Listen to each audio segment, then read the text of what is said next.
Dan, Roger Weiland, Chris Honorado in Albany, good morning. Hey, good morning, guys. Appreciate a few minutes, Dan. We were talking about Carolina and missing the 4 foul shots in the closing seconds. And as you said this morning, not only did they miss badly. Hey, I was surprised. Like, it's one thing you miss. All right. The way you miss, usually a good shooter is one of 3 ways, short, longer, in and out.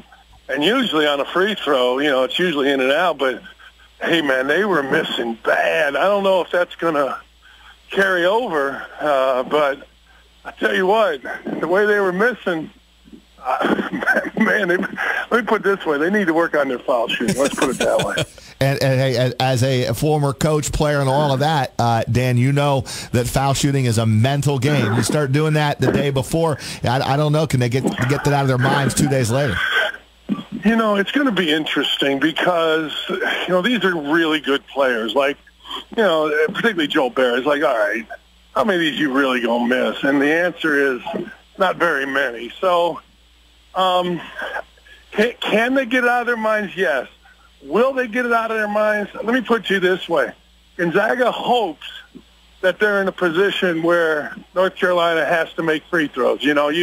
Not that they're going to miss, not that they're going to make, but, you want to be in that position again. And we'll see, but I think it's going to be a hell of a game, but man, oh, man, you got to make some free throws. They were missing bad, like really bad. I was shocked. With my Chris Honorado with me in studio, and I said I would be surprised tonight, Dan, if North Carolina does not win this game, but I wouldn't be shocked. My partner might be a little bit more shocked than I would be tonight. Where do you stand on that? Should this be a Carolina win? What kind of game do you expect? All right, this is what I do, so forgive me, but I've got this as my lock of the year. There's no way Carolina's going to lose this game. There's no way they can lose this game. Well, there's a lot of ways they can lose this game. Carolina, and you are a Carolina player, and all the things that you went through last year, you have to win. So I'm looking at this, and I talk spreads all the time because that's just what we do. But I tell you what, a 1-point spread, I'm telling my boys who are degenerates, this is a lock. I mean, this is going to happen for Carolina. It just can't go any other way. Of course it can, but this is too good for Carolina. Too good a set. Remember in well, you guys don't, but 1982, Freddie Brown turns the ball over, and he's a mess. Do it to James Worthy instead of his own team, Georgetown, North Carolina. And then in 84, here he is, and, they're winning, and everybody's a hero. I got a feeling that's what's going to happen here. I got a feeling that it's a bit of a redemption. Carolina's guys a year later are going to feel pretty good. Now I feel better, Raj. Now I feel better than no, don't.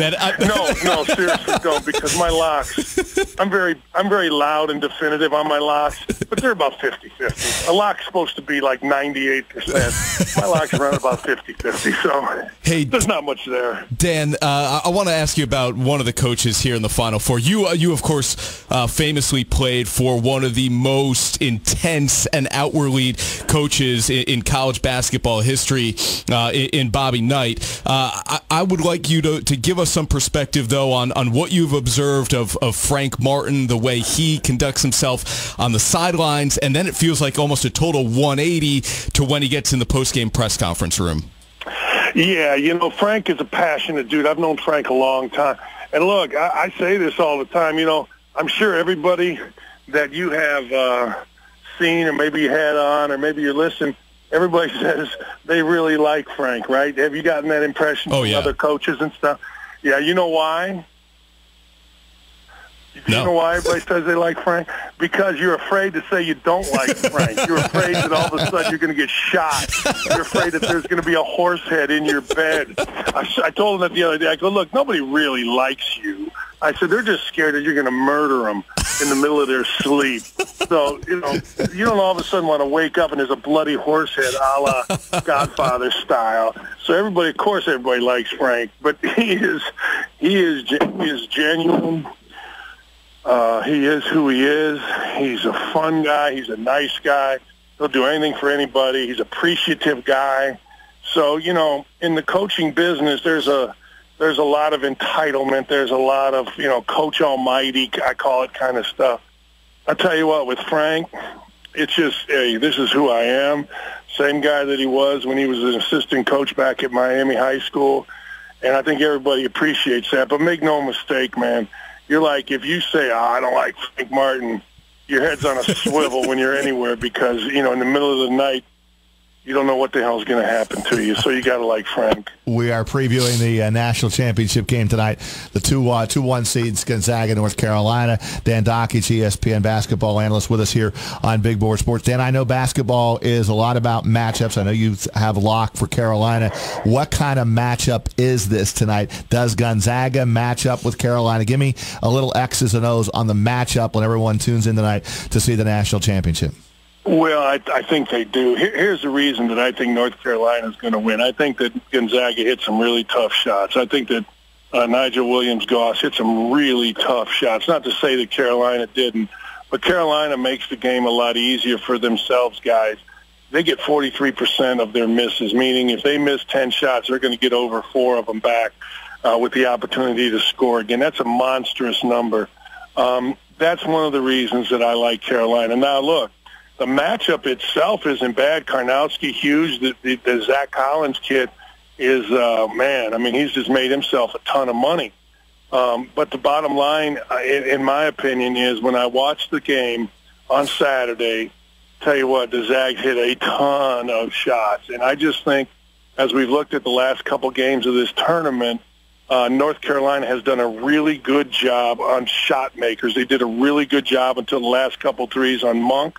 They did a really good job on De'Aaron Fox, who was coming off 39. I thought they did a great job on both Tyler Dorsey and Dylan Brooks, and that's why I think they're going to win. It's not karma. It's not kismet. It's not any of that crap. They do a really good job on shot makers. Now, look, hey, if Karnowski goes on the block and fouls everybody out, hey, that's a different ball game. If the kid Zach Collins keeps playing the way he is and another double-double, block and shot. Then it's not going to be a blowout. Let me put it to you that way. But that's the reason I think that Carolina ultimately will win. They've just been very good. They're long, Pinson and Justin Jackson. They just have guarded shot makers really, really well. Hey, one coaching question for you, Dan, because it's out Sure. there. That Georgetown job is still open. I know Patrick Ewing is getting a formal interview here. I don't know when, today, tomorrow, whatever. Where do you think that landed? Did they land on Patrick Ewing as their next head coach at Georgetown? Well, to me, he would be the guy because, look, Big John is sitting there, and Big John can't be happy, and Big John has influence. So I would think that Patrick Ewing would be the guy. Now, let me just tell you, and this is fact. This isn't my opinion. Great NBA player, not good. Fred Hoiberg was good. Isaiah Thomas was great.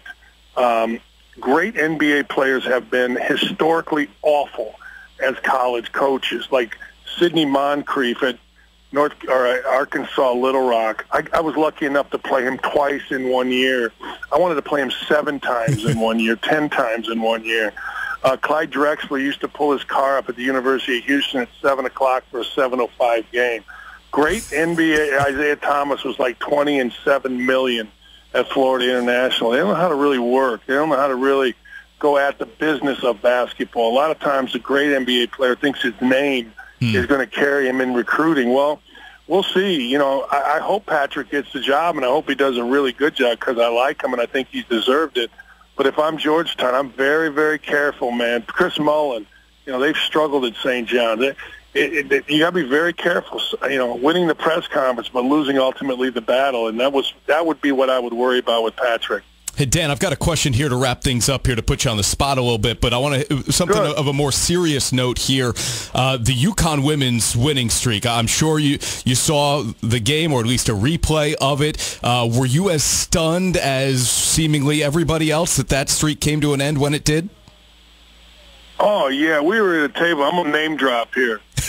We were at a table with Jay Williams and Andy Katz and Seth Greenberg and Billis, and all of us were at dinner, and Andy put it on his phone, and then everybody kind of got it on their phone. And, this is us geniuses. We're all like, if it goes to overtime, Connecticut's going to win by double figures. We're all sitting there because, they won by 38 points a game in this streak, so you're kind of shocked that anybody's playing with them. But, you know, I did say this on SportsCenter, and I kind of believe it. You know, like, hey, it's a huge upset. You're talking about 111 games. But the team that beat them in the Final Four and was 34-4. I mean, so, you know, it's not like, you know, I don't know, some 9 seed beat them, or it's not like some team that, you know, wasn't any good. You win 34 games in a college basketball season, men's, women's, Division I, Division VIII. I don't care. So, yeah, I was really stunned. But then when I got thinking about it, I'm like, wait a second here. 34-4, you know you can play. But they did get beat by 60 the year before. So, but I was stunned. I just figured they would never lose. And I thought Gino Auriemma handled it really well after it was all said and done. Very classy post-game by the head coach at UConn. Dan, we appreciate you taking the time. Chris has one more question for you, though. Dan, I have to ask you this. Our coworker at the local NBC affiliate here, Ashley Miller, played for your wife at Syracuse, and we've heard great things about Coach Lee Ross and the uncanny resemblance to Jennifer Aniston. So impart some wisdom on all of us guys here on how you marry up. Well, who's to say I don't look like George Clooney? You know. Hey, that's right. That's no kidding. People ask me that all the time. And, you know, what I say is simply this. You know, you keep the woman drugged. Don't let her get anything other than, like, you know, make sure that she's well, just because she looks like Jennifer Aniston doesn't mean she can see like Jennifer Aniston. I tell you what, she talks so highly about Ashley. And Lee is a unbelievable person. In fact, the student body at Syracuse used to chant things at her when she walked by. So I'm very proud that I married up. She's not so proud. She keeps me with a hat on in the corner.